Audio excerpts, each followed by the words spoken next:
அஸ்ஸலாமு அலைக்கும். Hi friends, welcome to Saabi's kitchen. இன்றைக்கி என்ன பார்க்க போகிறோன்னா, நண்டு மசாலா பெப்பர் ஃப்ரை அது பார்க்கலாம். ஒரு பெரிய வானிலை வச்சுட்டு எண்ணெய் ஒரு 4 ஸ்பூன் எண்ணெய் சூடான உடனே ஒரு 3 வெங்காயம் சேர்த்து நல்லா பொன்னிறமாக வர வரைக்கும் வறுத்துக்கலாம்.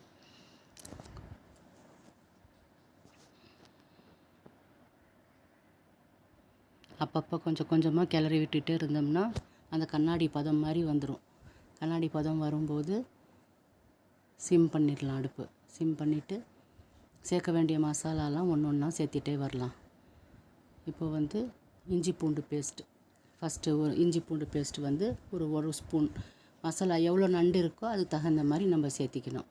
அதுக்கப்புறம் அதையும் நல்லா வறுத்துக்கலாம். நல்லா வறுத்துட்டு தக்காளி 2 தக்காளி சேர்த்து அதுவும் நல்லா வறுத்துக்கலாம். எண்ணெயிலேயே அதுவும் நல்லா இது பண்ணிக்கலாம். அதுக்கப்புறம் மசாலா என்னென்ன போடணுன்னா, தனியாத்தூள் 2 ஸ்பூன், மிளகாத்தூள் 2 ஸ்பூன்,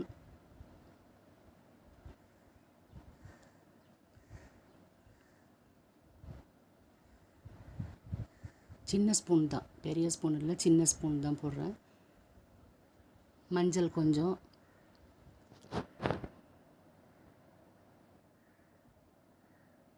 உப்பு 1 ஸ்பூன்.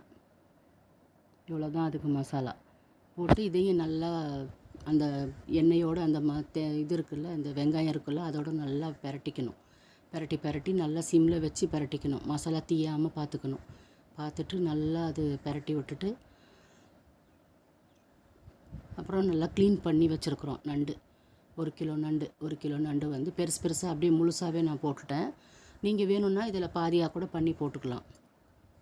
முழுசாக போட்டுட்டு அது நல்லா அந்த மசாலா அந்த நண்டில் சேர்கிற மாதிரி நல்லா பிரட்டி விடணும்.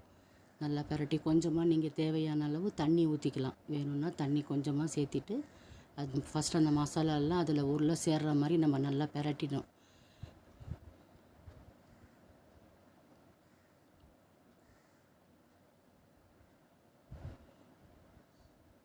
கொஞ்சமாக ஒரு 1/4 கிளாஸ் தண்ணி இதோட சேர்த்தி திருப்பியும் நல்லா அது கலந்து விட்டுக்கோங்க. அந்த மசாலா எல்லாமே அந்த நண்டுக்குள்ளே போகிற மாதிரி. அப்போ தான் அந்த நண்டில் மசாலா சேர்ந்தால் தான் நல்லாயிருக்கும். டேஸ்ட் நம்ம கடித்து சாப்பிடும்போது நல்லாயிருக்கும். அந்த மசாலா அதில் சேர்ந்தால் தான் நல்லாயிருக்கும். பிரட்டி விட்டுடணும். நல்லா பிரட்டி விட்டு ஒரு மூடி போட்டு மூடி வச்சிடலாம். ஒரு 10-15 மினிட்ஸ் மூடி வச்சுட்டு நல்லா கொஞ்ச நேரத்துலேயே வெந்துடும். வெந்த பிறகு திருப்பியும் எடுத்து நல்லா தண்ணியெல்லாம் வத்திருச்சான்னு பார்த்து மேலே கீழே பிரட்டி விட்டுடலாம். மேலே கீழே பிரட்டி விட்டுட்டோம்.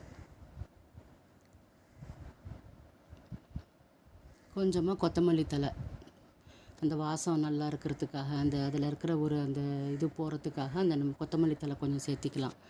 மசாலாவோடு சேர்ந்து அந்த கொத்தமல்லி வாசமும் நல்லாயிருக்கும்.